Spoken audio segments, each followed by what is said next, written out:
तो दोस्तों Avenger doomsday की एक और न्यू एंडिंग आ गई और इसी के साथ एक न्यू कैप्टन अमेरिका भी आ रहा है जैसे आप जानते भी हैं। और इसी के साथ यहाँ पर टोबी मैगवायर की 4th मूवी को लेकर भी एक अपडेट आ रही है जिसमें बताया जा रहा है कि हाँ टोबी मैगवायर की 4th स्पाइडरमैन मूवी आएगी। तो इन अपडेट्स के अलावा और भी काफी सारी इंटरेस्टिंग अपडेट्स है जिनके बारे में आगे एक एक करके वीडियो में बात करेंगे, जिससे ये वीडियो आज बहुत ज्यादा इंटरेस्टिंग होने वाली है। तो आप इस वीडियो को एंड तक देखें। तो फिर आइए एक छोटा सा इंट्रो देते हुए इस वीडियो को स्टार्ट करते हैं।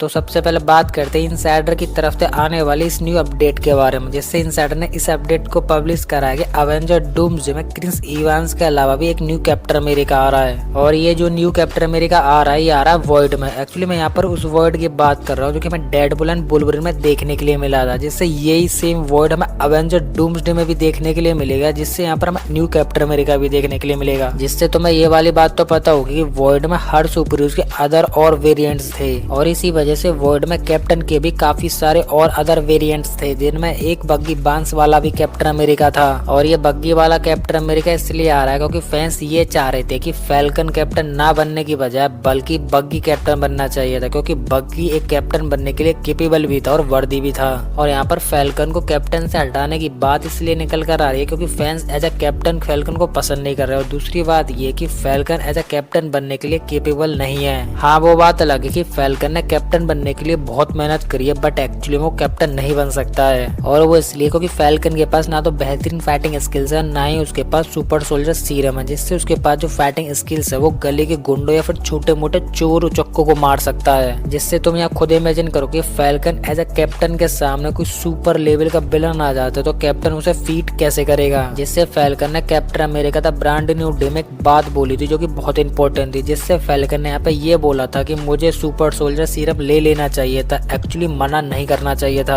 और फैल्कन को ये वाली बात तब समझ में आई थी कि जब उसके सामने रेड हल्क खड़ा था और लीजिली वो उसको बीट नहीं कर पा रहा था। और रही बात बग्गी की, तो यहाँ पर बग्गी को कैप्टन इसलिए बनना चाहिए था क्योंकि बग्गी के अंदर वो सारी क्वालिटी या फिर लेवल्स हैं जो कि अपने ओजी कैप्टन के अंदर थी। हाँ ये बात अलग है कि बग्गी का कैप्टन के तरीके से सोचने का तरीका बहुत अलग है, क्योंकि कैप्टन अपने माइंड और दिल से सोचता है और बग्गी दिमाग से सोचता है। और बग्गी ऐसा इसलिए है क्योंकि उसे कभी ऐसी जिम्मेदारी मिली नहीं। एक्चुअली उसको माइंड को करप्ट किया गया और उसे सिखाया गया कि जाओ मारो काटो पीटो। तो जब ये अपडेट इनसाइडर की तरफ से आ रही है तो हो सकता है कि हमें अवेंजर डूम्सडे के वॉर्ड में भी बग्गी वाला कैप्टन अमेरिका देखने के लिए मिल सकता है। तो इसी के साथ यहाँ एक बात निकल कर आती है, जब बग्गी कैप्टन अमेरिका बन जाएगा तो उस यूनिवर्स में जो अपना ओजी कैप्टन अमेरिका था एक्चुअली जो बन नहीं पाया वो उसका क्या होगा। तो ऐसा होगा कि जिस यूनिवर्स में बग्गी कैप्टन अमेरिका बनेगा तो उस यूनिवर्स में सुपर सोल्जर सीरम बनी ही नहीं होगी, और बनी नहीं होगी तो उस टाइम पर अपने ओजी कैप्टन अमेरिका सुपर सोल्जर लेने के लिए केपेबल होंगे नहीं तो इसलिए क्रिस इवांस यहाँ पर कैप्टन अमेरिका बने ही नहीं। और बग्गी अपने यूनिवर्स में बहुत स्ट्रॉन्ग और माइंडेड था तो इस वजह से उसे कैप्टन अमेरिका बना दिया गया। बट फिर भी ये अपडेट इनसाइडर की तरफ से आ रही है तो एक्चुअली इस बात पर आप 100% भरोसा तो मत करना कि ये वाली बात सच हो जाए कि हमें बग्गी वाला Captain America void as a Doomsday में देखने के लिए मिल जाए। हाँ तो ये हो सकता है कि जब इस बात को इनसाइडर ने बाहर निकाला या फिर अपडेट बनाया तो ये बात 50 से 60% सच हो सकती है। और इसी के साथ आपको क्या लगता है कि बग्गी एक बार कैप्टन अमेरिका बन के अवेंजर्स की टीम को लीड करते हुए हमें ऑन स्क्रीन दिखना चाहिए या फिर नहीं, वो आप मुझे कमेंट में बताएं। तो इसके बाद नेक्स्ट अपडेट के बारे में बात करते हैं जो कि निकल कर आ रही है वांडा का कैरेक्टर प्ले करने वाली एलिजाबेथ ओल्सेन की तरफ से, जिससे एलिजाबेथ ओल्सेन ने एक इंटरव्यू में ये बोला है कि वांडा का कैरेक्टर मेरे लिए बहुत स्पेशल है और मैं वांडा के कैरेक्टर से इतनी पॉपुलर हो जाऊंगी एक्चुअली मैंने कभी ऐसा सोचा भी नहीं था।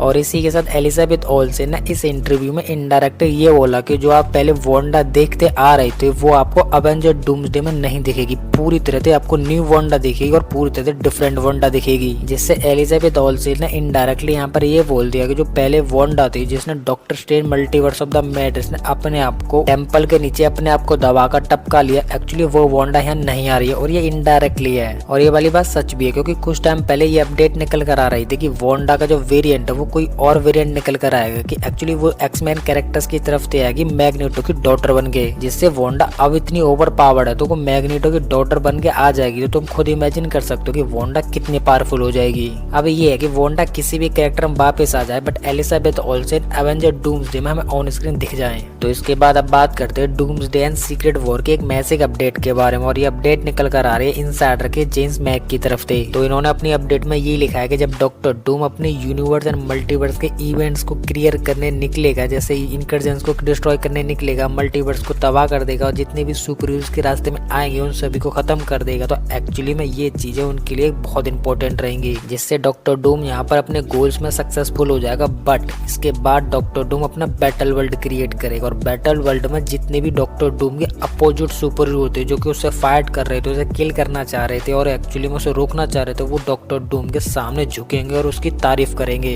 क्योंकि डॉक्टर डूम कुछ ऐसा करेगा कि वो यूनिवर्स और मल्टीवर्स डिस्ट्रॉय होने के बाद जितने भी सुपर हीरो बचेंगे वो सारी अपनी पास्ट लाइफ को भूल जाएंगे, जिससे उन्हें कभी ये पता ही नहीं हुआ कि हम डॉक्टर डूम से फाइट कर रहे थे अपने यूनिवर्स एंड मल्टीवर्स और अपनी लाइफ को बचाने के लिए। जिससे बचे हुए सुपर हीरोज की पास्ट लाइफ इरेज हो जाएगी और उन्हें याद रहेगा कि हमारे सामने हमारा फ्यूचर और हमारा क्रिएट करने वाला हमारा ह्यूमन हमारा डॉक्टर डूम है। जिससे doctor Doom universe and multiverse को डिस्ट्रॉय करने के बाद और बैटल वर्ल्ड क्रिएट करने के बाद बचे हुए सुपर हीरोज का गॉड बन जाएगा। और यही सेम थेनोस भी करना चाहता था इन्फिनिटी स्टोन्स को लेकर, जो कि उसने एंड गेम में बोला भी था, जिससे उसने बोला था कि अब मैं पहले बचे हुए लोगों को खत्म करने वाला था बट अब मैं सभी को खत्म कर दूंगा और अपनी दुनिया अलग बनाऊंगा, जिसमें सभी लोग मुझे जानेंगे मुझे पहचानेंगे और जहाँ पर किसी को कुछ भी खोने का डर नहीं होगा तो केवल मेरे होने की खुशी। और ये वाली बात एंड गेम के थेनोस की इसी बात को देखकर ही ऐड की गई है, क्योंकि एंड गेम में थेनोस ने ये वाली बात बोल तो दी थी बट ये हो नहीं पाई थी, जिससे सुनने में तो ये अमेजिंग लग रही थी। अब एंड गेम में से रियल में ला दिया गया तो देखने में कितनी अमेजिंग लगेगी।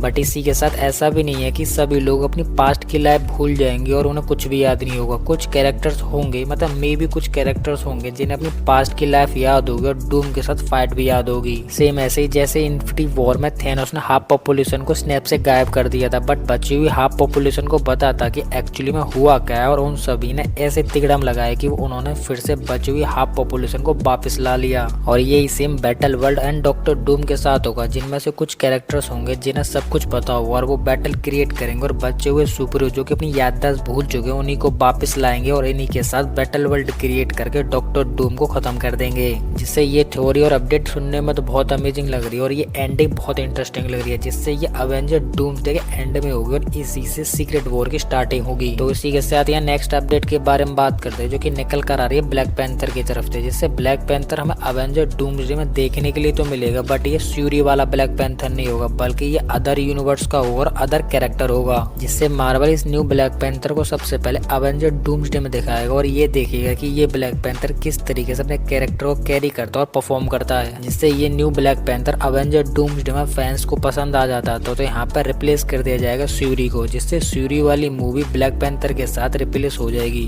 तो इसके बाद नेक्स्ट अपडेट के बारे में बात करते तो नेक्स्ट अपडेट निकल कर आ रही है स्पाइडरमैन 4 की तरफ से, जिससे ये स्पाइडरमैन 4 टॉम हॉलैंड वाली नहीं बल्कि टोबी मैगवायर वाली है। जिससे ओरिजिनली बात करें तो टोबी मैगवायर की स्पाइडरमैन 4 2011 या फिर 12 में आ जानी चाहिए थी बट कुछ प्रॉब्लम्स या फिर रीजंस की वजह से नहीं आई। बट इसी के साथ यहाँ टोबी मैगवायर की तरफ से अपडेट निकल कर आ रही है कि टोबी मैगवायर अपने आप को फिट कर रहा है एज ए स्पाइडरमैन के लिए और इसी के साथ उन्होंने स्पाइडरमैन के कैरेक्टर को प्ले करने के लिए ट्रेनिंग भी स्टार्ट कर दी है, जहाँ पर वो अच्छे स्किल से सीख रहे हैं। और इसी के साथ अभी रिसेंटली में टोबी मैगवायर की एमजे का इंटरव्यू आया था जिन्होंने बोला था कि मैं चाहती हूँ कि स्पाइडरमैन 4 आए जिसमें मुझे और पीटर को एज ए डैड दिखाया जाए, जिससे पीटर अपनी फैमिली को और शहर को किस तरीके से संभाल रहा है प्रोटेक्ट कर रहा है वो चीजें अच्छी तरीके से कैरी की जाए। जिससे इस वाली बात सुनकर या फिर इंटरव्यू को सुनकर फैंस एक्साइटेड होगा और फैंस ने ये बोला कि अब तो हम फैंस चाहते हैं कि टोबी मैगवायर ऑन स्क्रीन हमें देखने के लिए मिले। तो इसी के साथ यह बात निकल कर आती है कि टोबी मैगवायर की स्पाइडरमैन 4 मूवी आएगी या फिर नहीं। तो मेरे हिसाब से टोबी मैगवायर की स्पाइडरमैन 4 तो नहीं आएगी बट हाँ ऐसा हो सकता है कि उन्हें अवेंजर डूम्सडे में किसी इंपॉर्टेंट सीन में दिखा दिया जाए एज ए स्पाइडरमैन। जैसे अवेंजर डूम्सडे में यूनिवर्स एंड मल्टीवर्स तो डिस्ट्रॉय हो रहे हैं और इनमें से एक यूनिवर्स टोबी मैगवायर वाला है, तो यहाँ पर हो सकता है कि टोबी मैगवायर अपने यूनिवर्स में किस तरीके से स्टे कर रहा था, अपनी फैमिली को संभाल रहा था या फिर अपने शहर को प्रोटेक्ट कर रहा था, इस चीज को एक सीन में दिखाया जा सकता है। क्योंकि टोबी मैगवायर का भी यूनिवर्स डिस्ट्रॉय होने वाला तो ये स्टोरी एक कवर स्टोरी बन सकती है